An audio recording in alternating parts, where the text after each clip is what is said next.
Hello, everyone, and welcome to today's virtual program at the Commonwealth Club. My name is Kori Schake. I'm the Director of Foreign and Defense Policy Studies at the American Enterprise Institute, and I'm moderating today's program. This program is part of the Commonwealth Club's virtual series. Today, I have the great pleasure to be talking to George Packer, staff writer at The Atlantic, author of the book Our Man, Richard Holbrooke and the End of the American Century, which is now out in paperback. A longtime journalist, George's reporting has covered the Civil War in Sierra Leone, the war in Iraq, and more. In Our Man, he examines Richard Holbrooke, a trailblazing diplomat responsible for the Dayton Accords, or at least in part responsible for the Dayton Accords, which ended the Balkan Wars and is considered by some to be America's greatest diplomatic achievement in the post-Cold War era. Equally admired and detested in Washington, Holbrooke's ego and drive ensured that he never rose to the highest levels of government that he desired.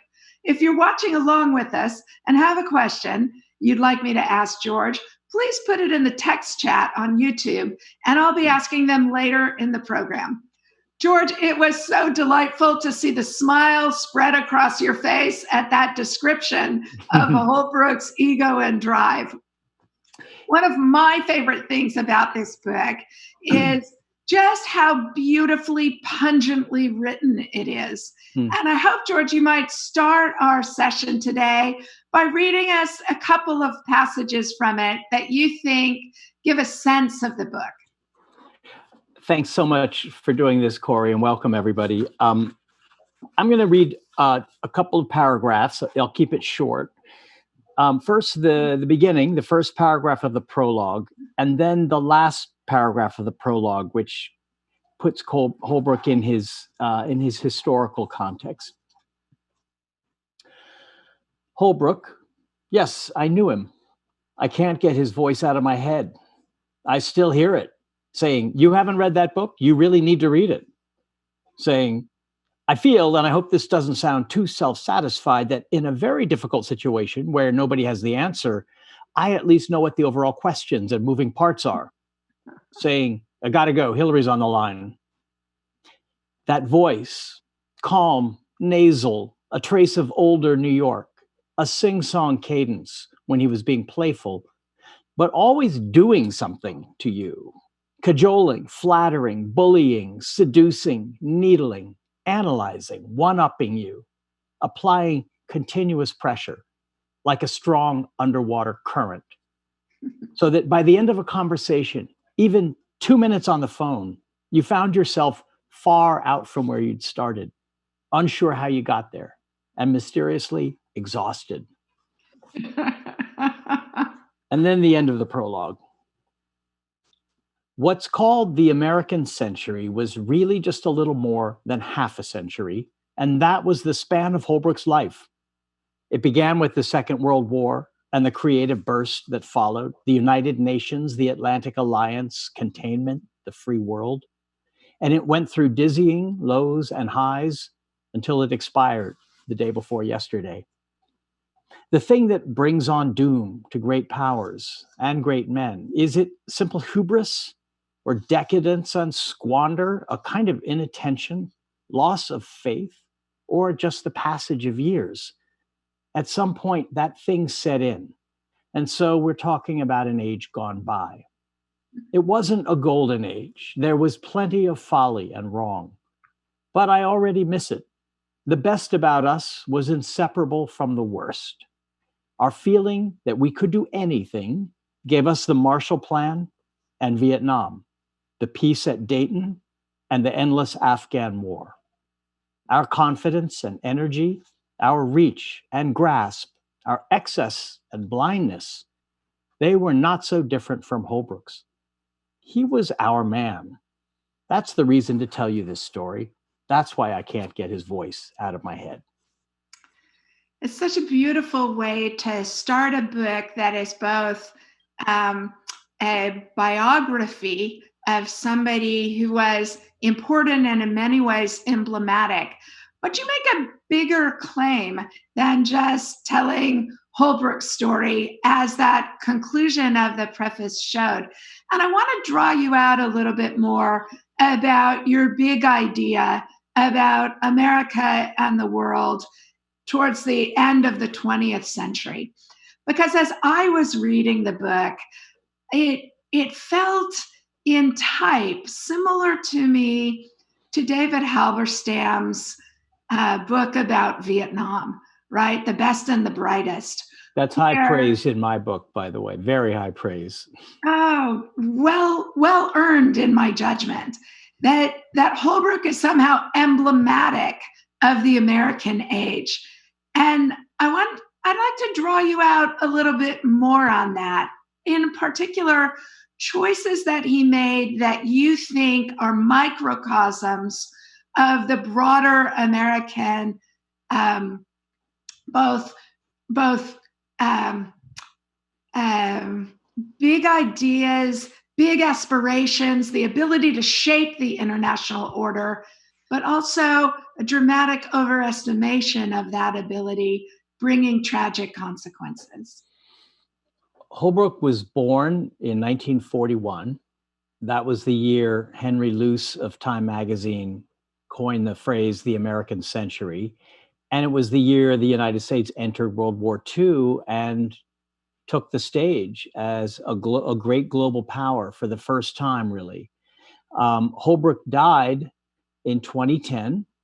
He was stricken with aortic dissection in Hillary Clinton's office at the State Department, the office he had always wanted to occupy himself and had never reached. And I would say 2010, give or take a few years, is a pretty good marker for when you can say America as a world leader, the indispensable world leader that people like Holbrook and Madeleine Albright and Bill Clinton and others saw us as, was coming to an end. So his lifespan was the span of that period when, for better and worse, the world looked to us for leadership. We assumed leadership, and Holbrook as a person both assumed we were indispensable in solving the big problems of the world. That was in his DNA. It was how he grew up. The people he grew up revering, George Marshall, Dean Acheson, George Kennan, Harry Truman, Franklin Roosevelt, kind of were the architects of that American world order. He didn't know any other. And he assumed I think it would always be that way if only we had the will to do it. And Holbrook himself, who had this equal balance of massive egotism and real idealism, and sometimes the balance got out of balance, and that's when he got into trouble. Holbrook assumed himself as the man in the middle of the action whenever there was action that he was near, and he was almost always near the action. Hillary Clinton said to me, he was the Zelig of American foreign policy. He was, everywhere you look between the Kennedy and Obama years, you could sort of find the traces of Richard Holbrook. So in that way, he did represent, embody, as well as live through that period of American leadership. So one of the ways that you document in a really discouragingly but accurately is the corruption of the elite model that Holbrook represented, the unreflective ease with which he and so many others, actually including Secretary Clinton, profited from their government experience by becoming Wall Street celebrity magnets, and the way that talk a little bit more about that trajectory, because I think you make a case that really resonates for me in the book, that the seediness, the sense of entitlement to profit, and the sort of legal but corrupt way that Holbrook also represented that, collapses public support for that elite model and really has a powerful, is a precursor of the rise of President Trump and what he represents. I think that's absolutely right. It's painful to hear you put it so clearly, but it's true. Holbrook's heroes were the wise men, as they were called. They were all men. They were all white men. They were occupied the highest reaches of government, banking, and law. And they moved back and forth between Wall Street or New York and Washington, or between the private sector in Washington and the public sector. Clark Clifford had the ear of every president, especially the Democrats, from Truman to Carter.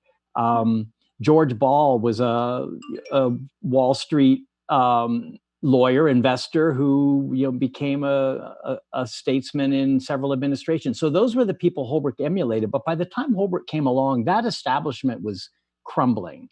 Vietnam, the rise of the women's and civil rights movements, and just changes in American society made it impossible for there to be this sort of class of people who had the ear of power without being accountable to the public, and who just were in a small, tight circle, who just all knew each other and managed to get their views known to Kennedy, Johnson, and the rest.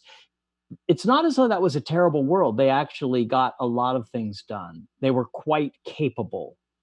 They were, as someone said to me, they couldn't take a piss without a strategy. They were people who were constantly thinking about what was possible and how to do it. But in Holbrook's time, that model was gone, and instead, a kind of, the Holbrooks of the world were not insiders. They came in from the outside and had to claw their way into what they thought was the establishment.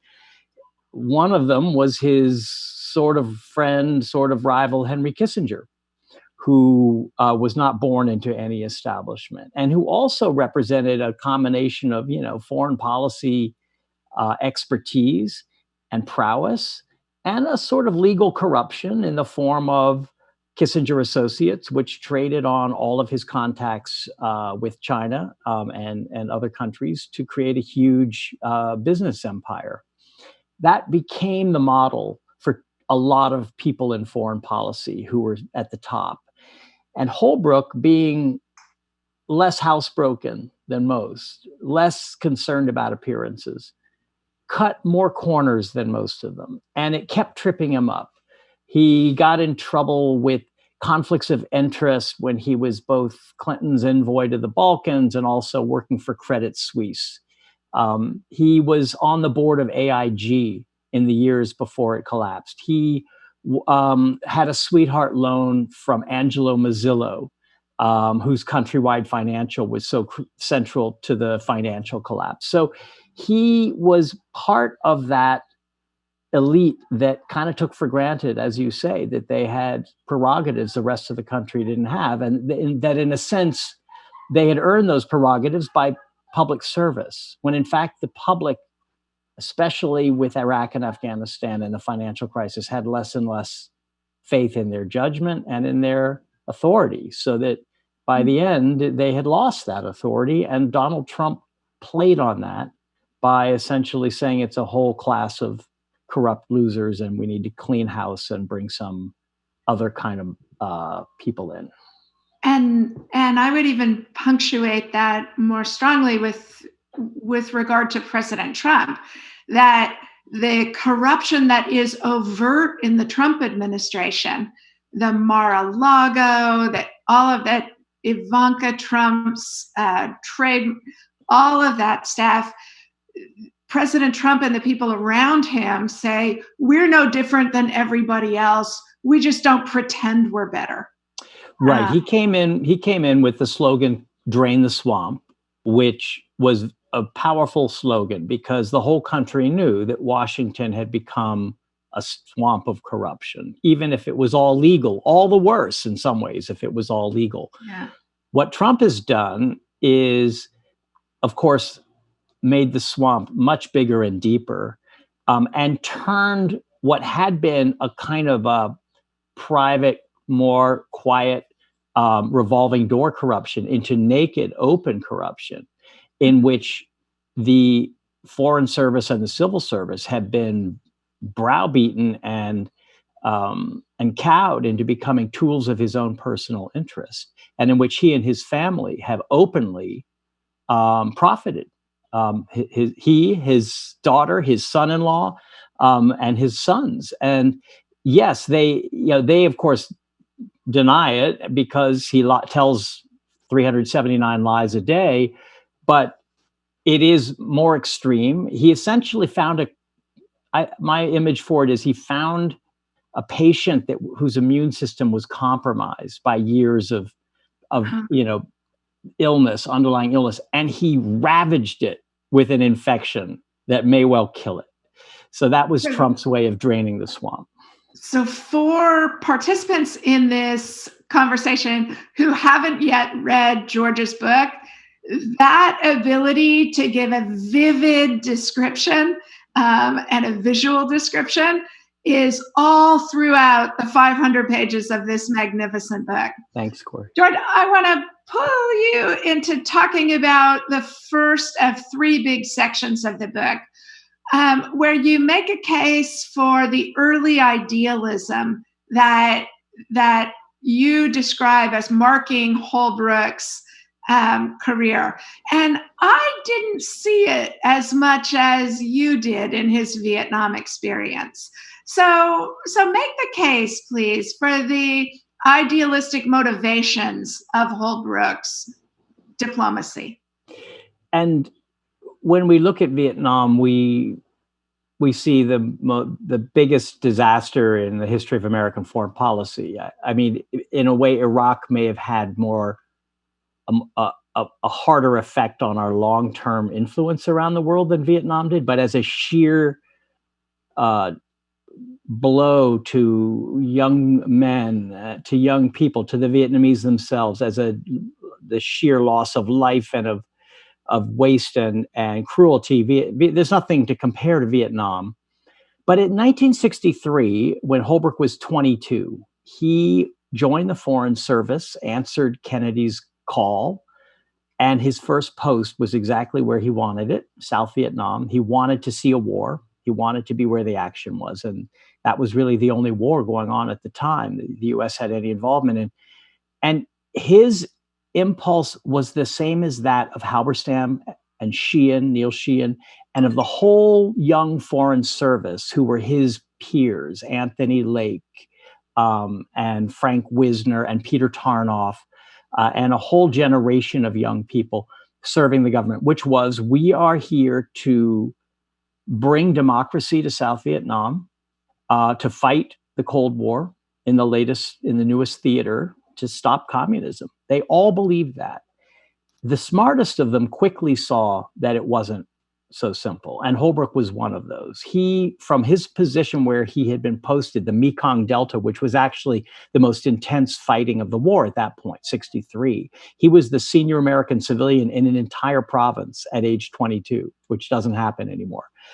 He saw that we were lying to ourselves about our progress and that we were losing the Vietnamese people by treating it like a conventional war with heavy firepower instead of as an insurgency. He thought we could fight a better war. It's sort of the John Paul Van spirit that Neil Sheehan wrote about in A Bright Shining Lie. And Holbrooke was part of that bright shining lie, but I don't think we can completely judge people of that generation by what we now know about Vietnam.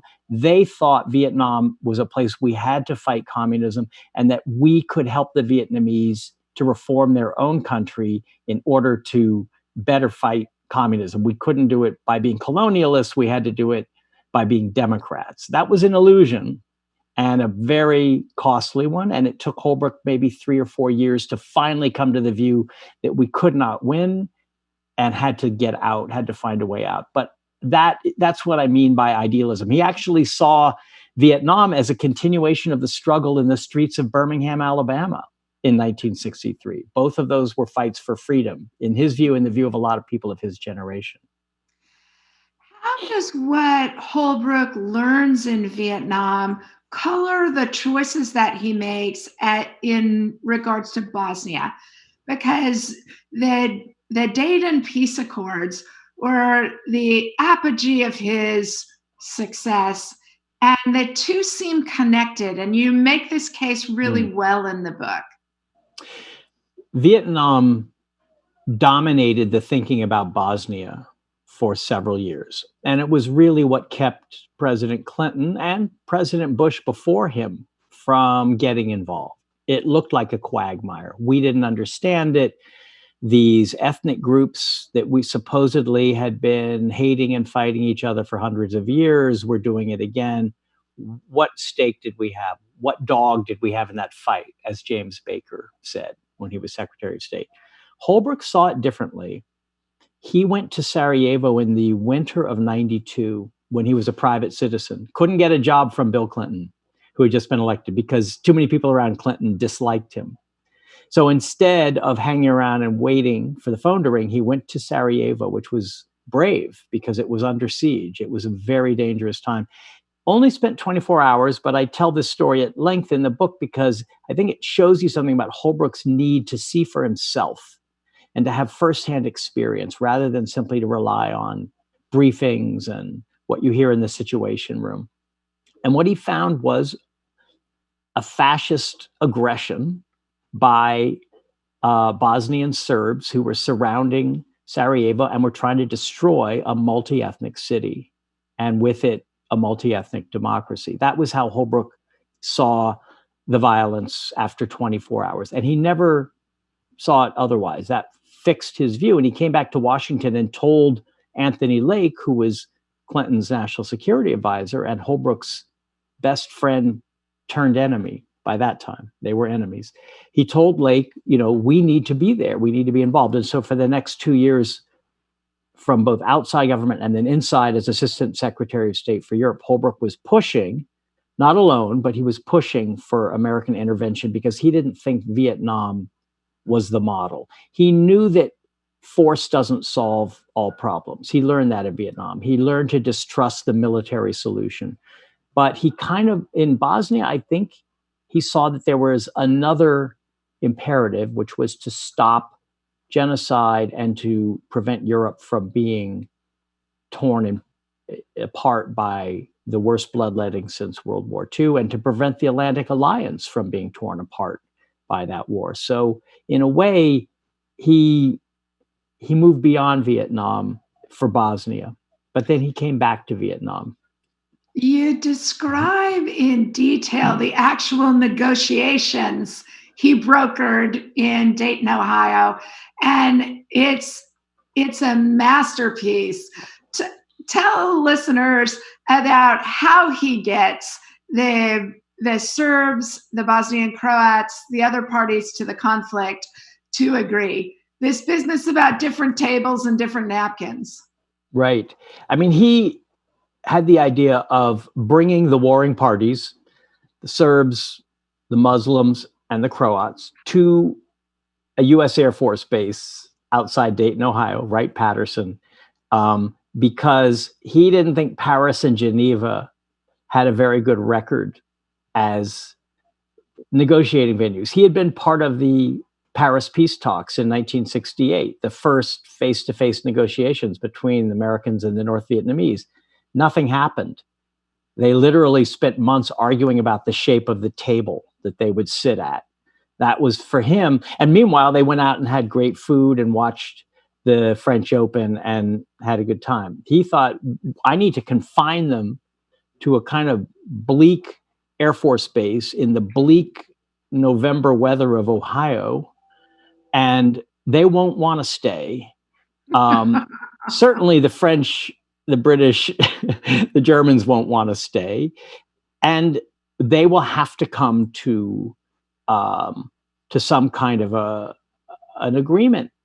All the forces in Bosnia had prepared for that because the tide of the war had shifted away from the Serbs and toward the Croat Muslim Federation. Srebrenica, where 7,000 Muslim men and boys were slaughtered by Serb forces, was the wake-up call for Clinton that this was not about ancient hatreds. This was closer to something like fascist Nazi war crimes. And Milosevic, the president of Serbia, wanted out. He was losing. He was also losing power at home. He was actually Holbrooke's best ally at Dayton because he was the one who most wanted this war to end. He had gotten in over his head. He had started it. He had fueled it, and now he wanted out. So Holbrooke used Milosevic and kind of brought, and the scene you're talking about is where Holbrooke sees Milosevic at the officers club, which is one of the only places you can get a bite to eat at the base, and brings him over to the table of the Bosnian prime minister, Haris Salajic, and forces them to draw maps on their cocktail napkins of where the lines separating the two entities that will become the future Bosnian Republic should be drawn. And should it go around this mosque, or should it go on the other side? Where should this river fall? And Holbrooke was nothing if not relentless. He almost lost at Dayton. He was really ready to go home. He thought he had failed. And then Milosevic bailed him out at the last minute. And so there was peace, and a very flawed peace, but there has been peace in Bosnia for 25 years. And I think Richard Holbrooke, more than any American, is responsible for that. And that ability to get the warring parties to, to a very difficult agreement probably has a lot to do with why he finally was able to land a role in the Obama administration as the senior representative for Afghanistan. Talk about the difficulties and the disappointments of that time. Obama did not really want to give Holbrooke a job. Obama had heard from two of his senior advisors, Anthony Lake, who was in some ways the Burr to Holbrooke's Hamilton, or the Hamilton to Holbrooke's Burr. We might want to explain to viewers just how it is that close friendship became so embittered. They were in the same foreign service class. They were in Vietnam together. They were the young, bright stars of the foreign service. And so they were friends. But Holbrooke always saw Lake as being a half a step ahead of him. Lake was more to the manner born, went to Harvard, was from a kind of a WASP establishment family in the Northeast. Holbrooke was Jewish, although none of his friends ever knew it because Holbrooke didn't talk about it. Holbrooke tried to run off with Lake's wife, essentially, to put it pretty bluntly, even though these families were close and there were children and on both sides. And this unforgivable betrayal, Lake tried to be a gentleman about it because Lake is a gentleman and was a gentleman and didn't want it to define their relationship forever. But over the years, it became impossible for them to sustain even the pretense of a friendship. And people around them began to see this tremendous tension. But no one knew why, because this was a secret and kind of remained a secret until this nosy author wrote a book that revealed it. I wrote about it because I think it had a real effect on not just Holbrooke's life, but on his public service. Because when they were together in the Clinton administration, this animosity was there in the room every time they sat down and talked about Bosnia. I also think it's emblematic of the way of the bigger argument you make about Holbrooke's sort of predatory nature and in personal relationships, limiting the professional opportunities he wanted for himself. He wove the two things together, and other people did as well. But to Afghanistan. Yep. Talk a little bit about what he tried to do and the extent to which he succeeded or failed. So Obama didn't care for him. He got a job. Holbrooke got a job and maybe the least appealing job in the administration, which was to be responsible for this unwinnable war in Afghanistan, which looked to him very much like that first war of his youth, Vietnam. Holbrooke got that job because Hillary Clinton insisted he get it. And she insisted because he and Hillary were very close, and she really liked and respected him a great deal, and needed him, I think, as a strategic mind. So Obama gave him the job, but never gave him the trust and authority that Holbrooke needed, because he didn't like Holbrooke. And Holbrooke's behavior in meetings, in the Situation Room, was so a kind of mix of speechifying, lecturing, flattering, just taking up too much room, being dramatic. No drama. Obama couldn't stand it and iced him and froze him out. It was really painful for Holbrooke. He knew it. He couldn't understand why, because he was never able really to see himself. Holbrooke's one great insight on Afghanistan was, yes, this looks a lot like Vietnam, and the only way to end the war in Vietnam was to negotiate with the North Vietnamese. The only way to end the war in Afghanistan will be to negotiate with the Taliban. We will not beat them with the surge. We will not beat them with 100,000 American troops and David Petraeus leading a total full spectrum counterinsurgency effort. We have to talk to them. And really almost no one else in the Obama administration wanted that. Holbrooke quietly pushed it. He was pretty careful. His wings had been clipped. He did not have Obama's trust, so he had to be careful, but he was pushing it and beginning to make progress, and actually had opened up the first preliminary talks at the end of 2010, when sitting in front of Hillary Clinton in her office and telling her about that effort, he collapsed, and that was the end of his life. He died in action, trying to end another war, the third big war of his career. I love the way in the book you capture his closing moments when he's in the hospital and he's still giving staff instructions and saying things like, "I can't relax, I'm trying to bring peace to Afghanistan," while reminding staff to capture every word he's saying. Like that sense that it's going to be historically important what Richard Holbrooke's last words are. And his staff in that venture in Afghanistan were devoted to him. They still have reunions on the anniversary of his death.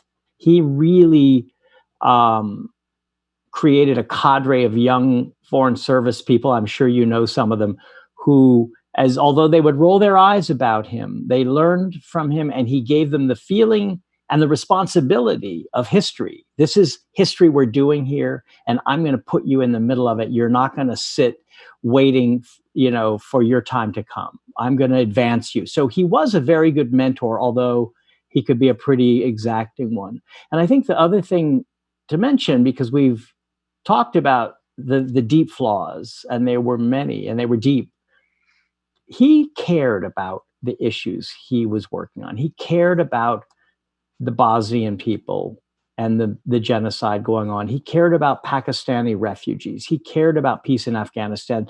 This was not just a vehicle for his ambition. He really had a deep humanitarian streak and a sense that government was for solving problems, not just for, attaining high office and then getting good press and retiring to a lucrative job. And that was one of the things that made him hard to take for some people who saw him as grandiose and breaking the rules and breaking protocol. For Holbrooke, it was all about getting something done, as well as about being the great Richard Holbrooke. For him, the two were indistinguishable. That's a really nice point. So we've got some great questions already. And the first one is, you refer to America's half century. Clearly it's over. Do you see any way for the US to regain significant and positive world influence?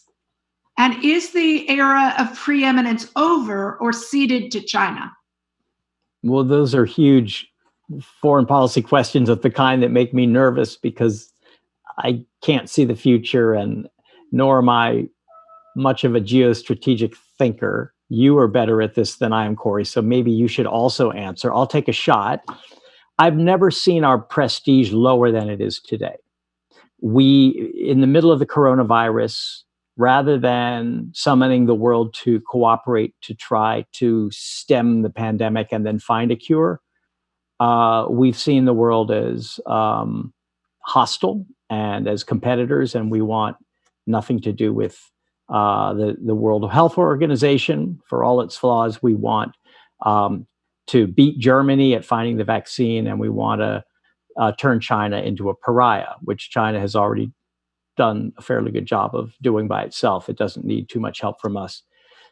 I don't think we'll ever be preeminent again. I don't think that's the world that we are creating now, and it's too many factors are working against it that are really out of the hands of Donald Trump even.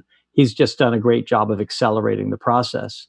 What we can do and must do is revitalize our democracy. I mean, the real weakness that I see in America as an influence and as a leader is that we have no claim to lead. We have no influence because we ourselves have failed at solving our own problems, as well as failed at the two big wars that we entered after 9/11. So what claim would we make to saying we're back?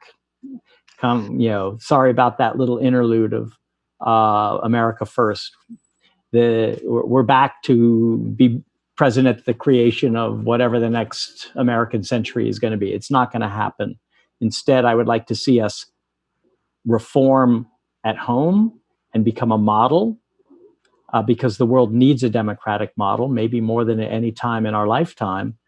But we can't be that model if we don't live it at home. So I actually do have a different view. Okay.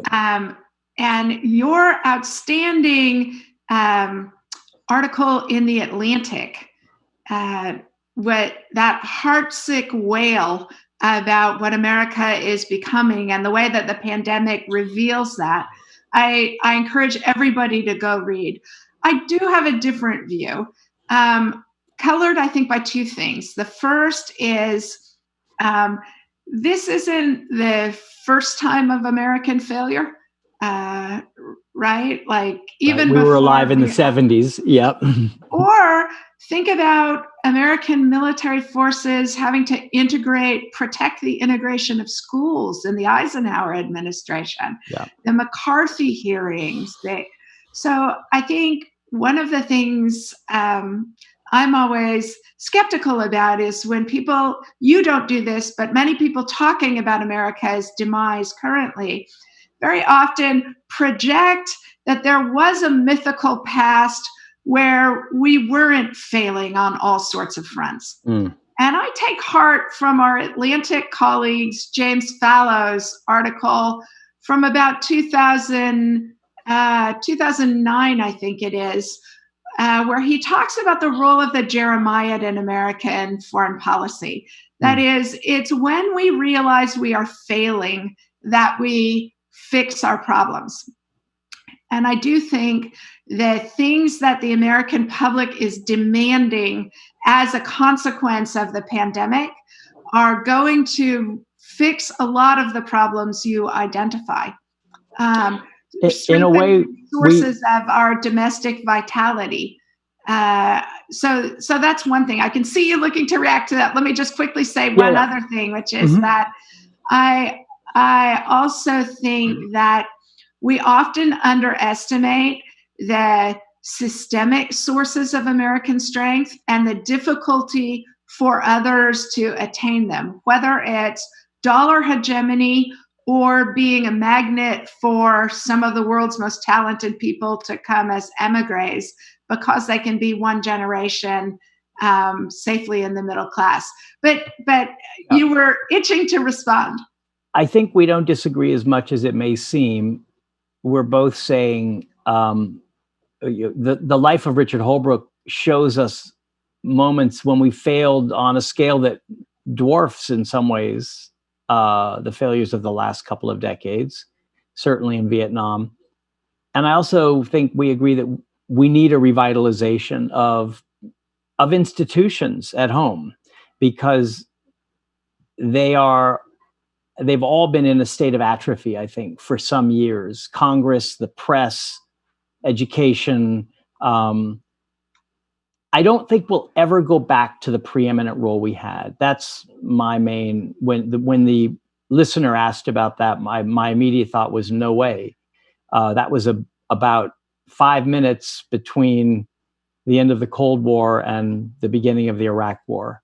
And we made mistakes. We also did good things. I think one mistake was staying out of Bosnia for 3 years, and a good thing was getting involved and using diplomacy and force to end that war. But that model is over. We just don't have the leverage. There's too many competitors. The competitors have gotten too strong, and we ourselves have lost our way. We don't have unity at home. We have nothing close to the post-World War II unity that said we need to fight communism with containment. There's nothing close to that. So we have a lot of work to do at home. I would simply point out that the Republican presidential nomination of 1952 was a very close run thing. And if Taft rather than Eisenhower had gotten it, we would have seen a very different trajectory. But I will give you the good historical. Much as I would love to continue to argue about this, we have so many good questions lined up that it feels selfish for me. So next question is, there's been a militarization of foreign policy over recent decades. Do you worry that the State Department will never recover from the dominance of the military over the diplomatic process? I do, very much. And by the way, so did Holbrooke. He first noticed it in 1963 when it seemed as if even in the advisory mission, it was the military that was making policy in South Vietnam before we even had 100 or 200,000 ground troops there. And he tried to argue the case of the State Department for the rest of his life, including sitting next to David Petraeus in the Obama Situation Room. But that whole story is the story of the military getting stronger and stronger, and not just in terms of money and budgets and personnel. And as Petraeus told Holbrooke, I have an airplane, you don't. I have a lot of airplanes and you don't have one. You're my wingman, Petraeus called Holbrooke. My diplomatic wingman. That was quite a nifty put down.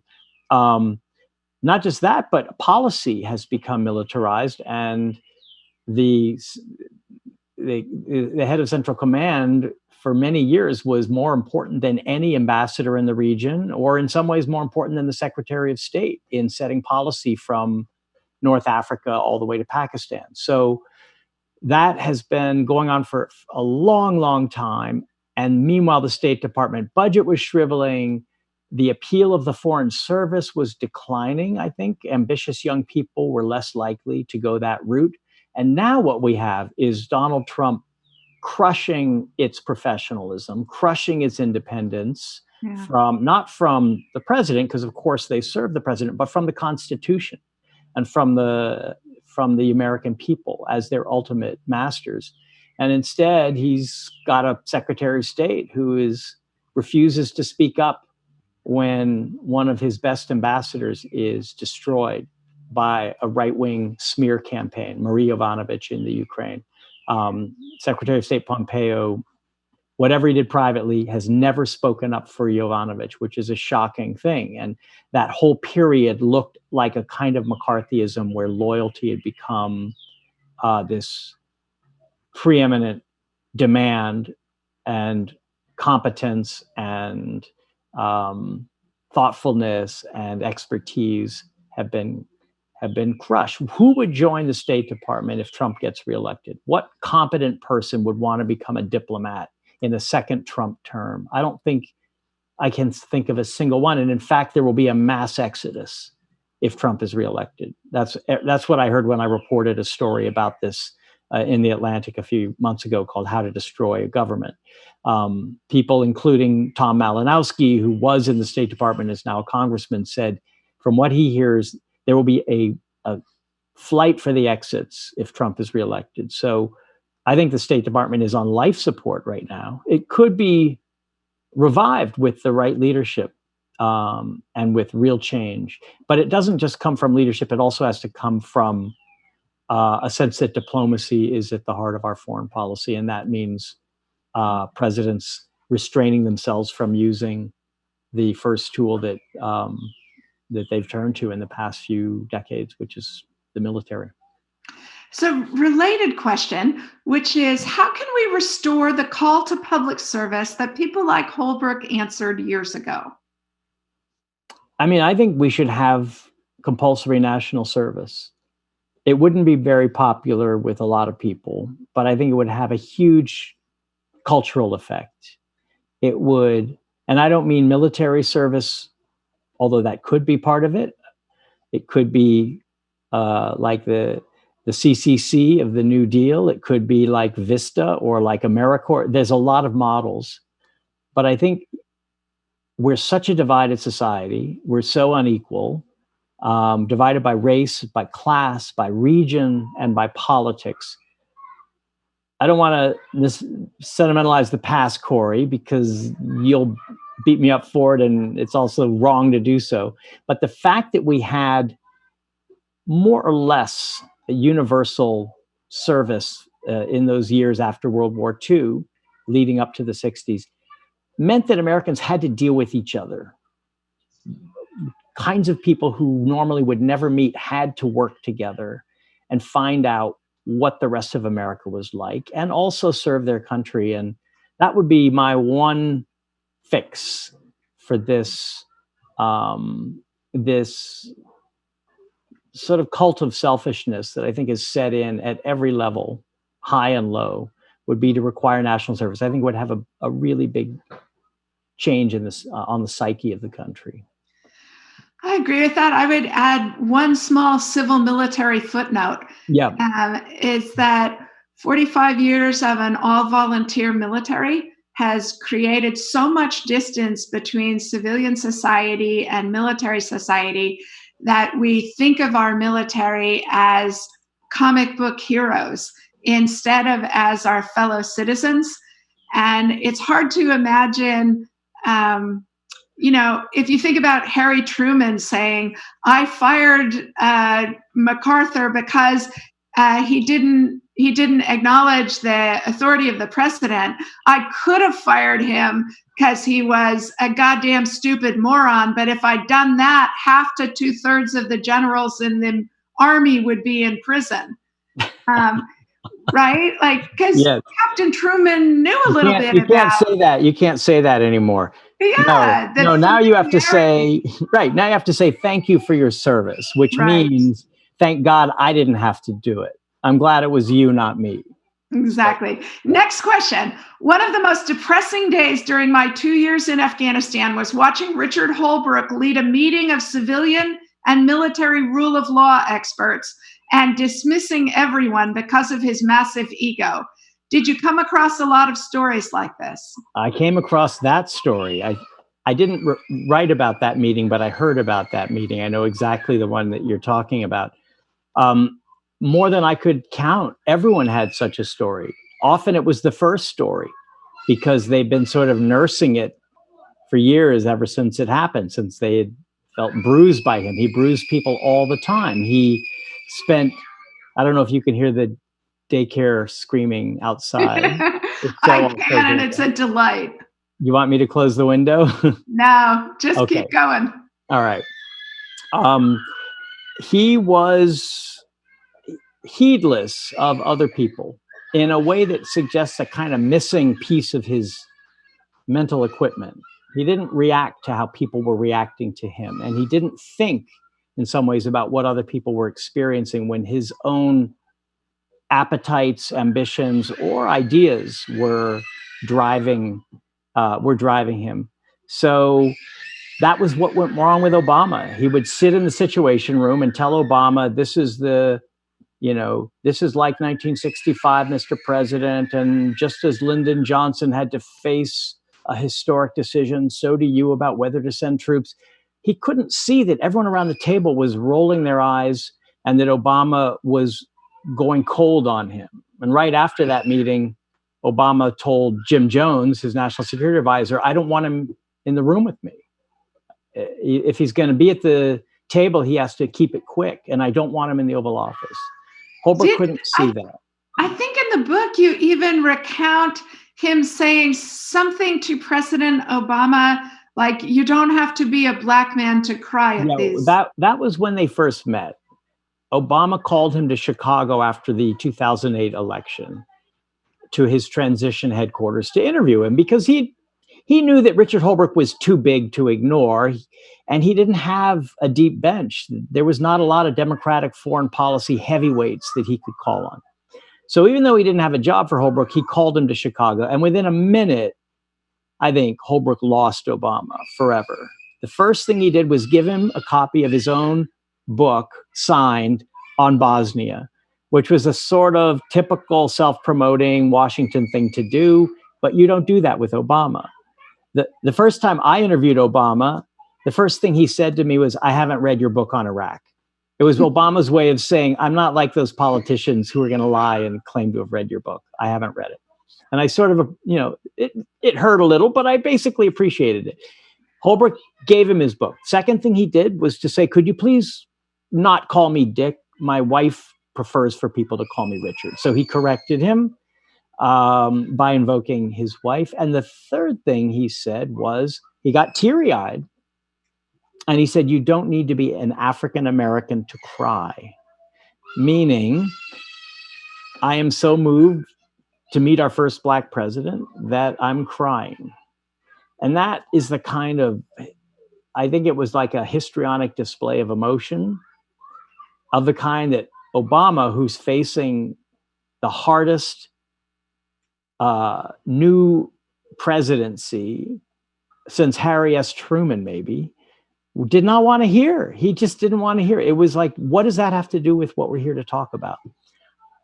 It felt, I'm sure, like self-display, which Obama despised. So I think from that minute, those three things, it was over. And honestly, Obama shouldn't have given him a job, because if he wasn't going to use Richard Holbrooke, who had real talents and brought real abilities to help Obama, if he wasn't going to use him, why put him in a job and humiliate him for 2 years, which is what happened. Mm-hmm. So the next question takes us to the politics of the moment. Somebody asks, who do you think is on the short list to be Joe Biden's Secretary of State, should he win? Interesting question. Interesting question.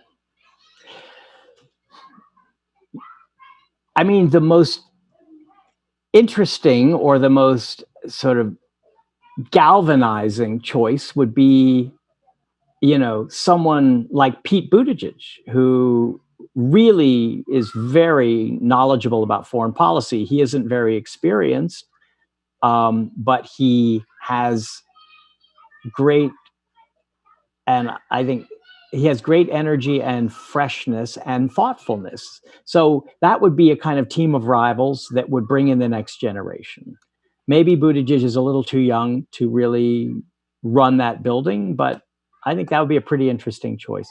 More likely, I think Biden will name one of his old colleagues from the Senate.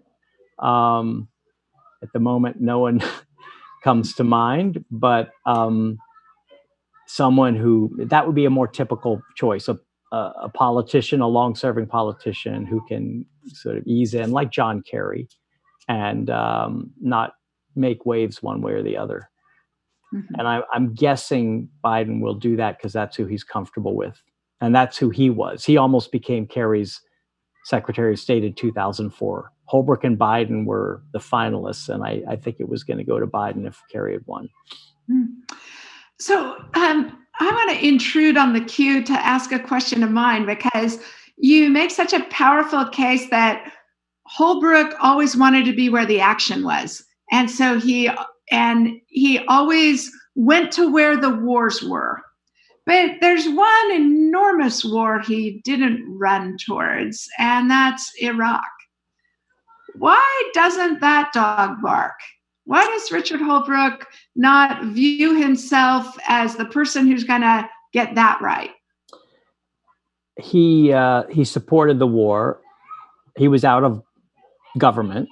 It was a Republican administration. He was back on Wall Street. He supported the war. And according to reporting I did, he told John Kerry in 2002, if you're going to run for president, you had better support this coming war as well. So he saw it in political terms, as did a lot of Democrats who knew better. And I think he knew he'd made a mistake pretty quickly, and he just wanted nothing to do with it. It was a loser. He actually wanted nothing to do with the whole Middle East. He never got involved in Israel. He saw it as a loser back at home, politically just too hot to handle, and no way he could come out of it unscathed. So I think Iraq was just one challenge he saw as doomed. He probably felt guilty at having come out for the war in advance and never really had any temptation to go to Iraq or to write an op-ed about it. Instead, he pivoted to Afghanistan, which he saw as the more important war, and began writing about Afghanistan and going to Afghanistan, and became, as we've been saying, the top envoy on Afghanistan.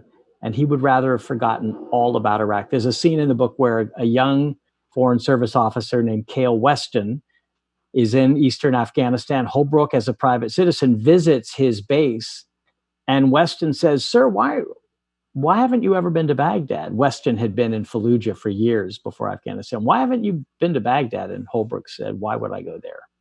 I don't need to go to Baghdad. I don't need to see it. I'm here in Afghanistan." So I think strategically he saw it as a failure that we needed just to cut loose, and personally it was a failure that he also wanted to cut loose from. Mm-hmm. So do you think that his own support for Iraq at the time was, did he take his own advice? That is, was he posturing in his support for the war, or do you think he actually substantively supported the war and changed his view? It's hard to know because he talked about it so little, but he did give testimony to the Senate Foreign Relations Committee in the fall of 2002. Around the time he told Kerry, if you're running for president, you have to be for this war. And to the Senate, he said, we have fought other wars without the United Nations, for example, Kosovo. And it would be good to have the United Nations, but we don't need the United Nations. He talked about Saddam Hussein as being far worse than Slobodan Milosevic as a world stage totalitarian leader. He put him more in the category somewhere between Milosevic and Stalin. He saw it in terms of humanitarian intervention, which had been his formative experience in Bosnia. Mm-hmm. And he saw it as a political loser for Democrats if they got on the wrong side. I think Vietnam scarred him in that way. Democrats after Vietnam were forever afraid of being called soft. Mm-hmm. And although Obama's generation, who were children during Vietnam, saw that as a kind of cowardice or just a stupid establishment idea, for Holbrooke's generation, it was their life, it was their experience, and they never got over that. So Holbrooke was always aware that the right wing was going to target him as a dove. And I think that had something to do with Iraq as well. I don't think he studied the issue and came to a very convinced position that he could defend. Did he make good use of his time as ambassador at the UN? How do you grade him for that period of his public service? He gets an A as UN ambassador. He was Clinton's ambassador in 1999 and 2000. His term there was foreshortened because there was a Justice Department investigation of some of those corners that he had been cutting as a private citizen that we talked about earlier. And he had to end up paying a $5,000 fine. But eventually he won over Jesse Helms and was confirmed. And he made absolutely great use of the 17 or so months that he was UN ambassador. The first and hardest thing he did was keep us from getting kicked out of the UN. We had not been paying our dues and we were about to lose our seat at the General Assembly. And to restore our standing, he had to lobby every Republican in Congress and every UN ambassador to agree to a deal where our dues would go down and certain reforms would occur at the UN that the right wing in this country had been asking for. And then we would pay back what we owed. And he got that done. It was an amazing piece of negotiating and of just nonstop shuttle diplomacy between Washington and New York. He also was really important in organizing the multinational intervention force that ended the slaughter in East Timor and led to the independence of East Timor when Indonesia had been fueling militia violence there. That was just as he entered the job in late 99. And he also tried but failed to negotiate an end to the war in Congo. And I think maybe another lasting contribution was he made HIV/AIDS an issue that the UN Security Council had to address, which had never happened before. There had never been a soft security threat like a disease put before the UN Security Council. And he did that. And I think that changed in many ways the course of how the UN saw non-military threats between and within countries. I think today Holbrooke would have been all over the world trying to organize a united response to the pandemic. He would have been in China. He would have been at the UN. He would have been in Europe. He would not have allowed the United States to become something of a rogue nation in the middle of the worst pandemic in a century. And his time at the UN would have been very good preparation for what we're going through now. That is actually a beautiful place to end our conversation about Richard Holbrooke and his life as a public servant and the things that he contributed to American foreign policy, but also the ways that his own personality limited his ability to get what he wanted. Our thanks to George Packer, staff writer at The Atlantic and author of the book, Our Man, Richard Holbrooke and the End of the American Century. Just out Thank you, Richard. Thank you, George, for joining us today. We'd also like to thank our audience for watching and participating live. If you'd like to watch more programs or support the Commonwealth Club's efforts in making virtual programming, please visit commonwealthclub.org/online. I'm Kori Schake. Thank you, George Packer, for being with us today, and thank you for this fantastic book. Thank you, Kori, and thanks to everyone who joined us.